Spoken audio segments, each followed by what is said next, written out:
Today, a New York judge chastised Donald Trump and imposed a gag order on the ex-president in the wake of his personal attacks targeting, get this, the judge's law clerk. In the middle of the second day of this civil trial on charges of fraud, Trump posted a photo of that clerk along with a derogatory comment referring to her as, quote, disgraceful. The post was later taken down, but Judge Arthur Engoron called it unacceptable and inappropriate, warning Trump that he is prohibited from posting or publicly speaking about any member of court staff. Of course, this is not that surprising because it is Donald Trump's only move when he is challenged. He escalates, right?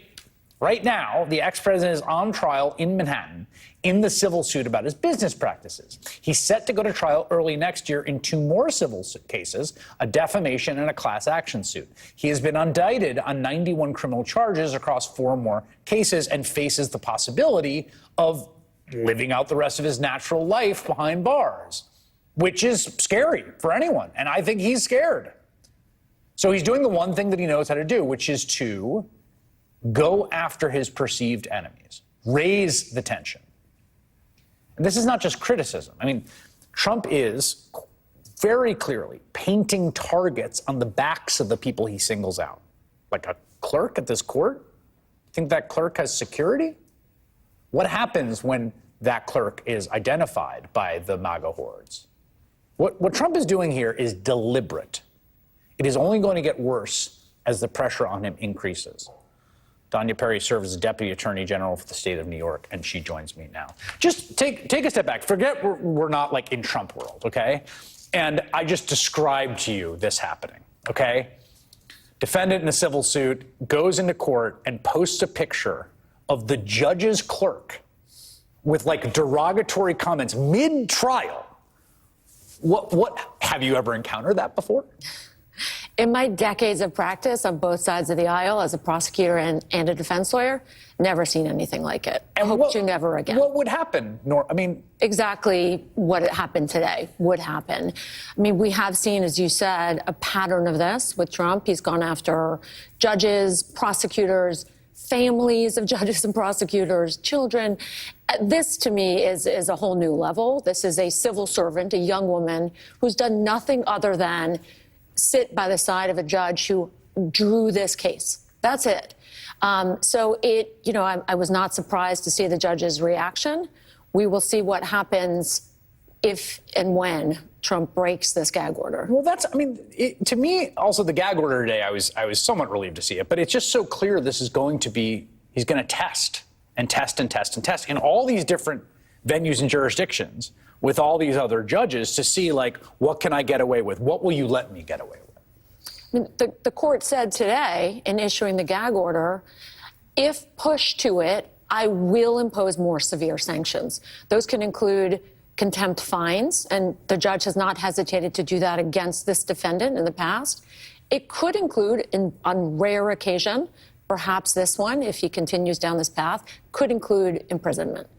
One of the things, again, I live in the world of public discourse, right? I criticize people, people criticize me. Like, that's what a free society is about. Great. There's just there's a distinguishing element with Trump because, there's a proven record here of people he targets getting lots of threats, having to hire security, things like that. And then also examples of people like the MAGA bomber and, others who have actually, like, gone to lengths, right? So John Kelly, who is the chief of staff, put this on the record statement where he's talking about the Trump calling for Milley to be executed for treason. He says, and one of the things he says, what can I add that has not already been said? A person has no idea what America stands for, has no idea what America is all about. A person who cavalierly suggests a selfless warrior who has served his country for 40 years in peacetime and war should lose his life for treason. And here's the key point: in expectation that someone will take action. This is John Kelly, who was chief of staff, worked for him, saying his characterization of that criticism of Milley is that in expectation someone will take action. I got to imagine, like, that's being read by court officers across these various different courts. Yeah, I think, look, there's been a lot of security on Center Street and downtown Manhattan. There's extra security for the prosecutors in this case and for witnesses. I'm representing Michael Cohen, who'll be testifying as early as next week. He's had death threats. I've had disgusting things said to me. So this, there is, I believe, a purposeful, very intentional goal here with these kinds of comments. He knows that they hit. He knows what the target is, and he knows that there's the potential, at least, for violence. It has happened before. And there's certainly also the potential for intimidation, short of violence. I mean, violence might not be required if he's able to silence, as you said, his perceived enemies or even just witnesses or court clerks. I mean, that one's really hard to square.